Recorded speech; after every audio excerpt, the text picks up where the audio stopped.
And we have this nitrogen fixer right here known as ice cream bean. This is a subtropical fruit. Cool plant to have. Also, when I say nitrogen fixer, I'm referring to its roots have these nodules on them.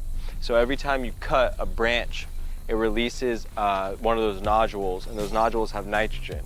And that nitrogen will then spread into the soil. Overall, if there's too much nitrogen and it doesn't need all of it, it'll give it off to the rest of the plants because it'll just sit there in the soil and then it's up for grabs for anyone. Also, a lot of plants like to work together.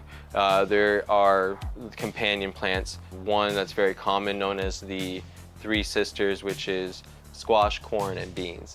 They work really well together. One provides nitrogen, the other one grows tall for the beans to grow on, and then there's squash that grows on the ground and covers and shades it and cools it down and provides a lot of fruit.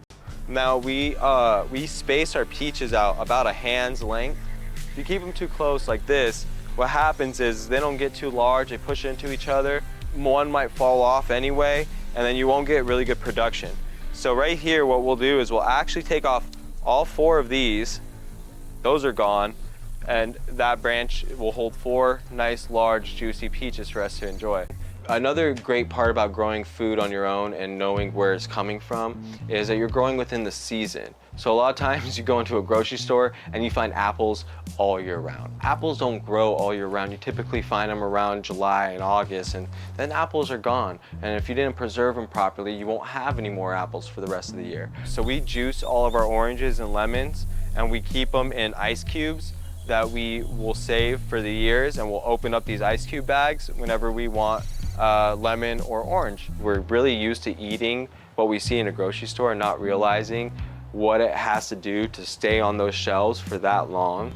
You know, a lot of things are put into different types of rooms, sprayed with different chemicals, or given, put in oxygen chambers to stay fresh longer. So if you could grow your own food, you have even the slightest, smallest amount of space, even a balcony space, you can grow something, you can consume something and better benefit yourself from consuming really harmful sprays like insecticides, herbicides, and pesticides. And you know, you can try to wash this stuff off, but if it's in the skin, you're not really gonna get it out. This papaya tree is a pretty interesting story.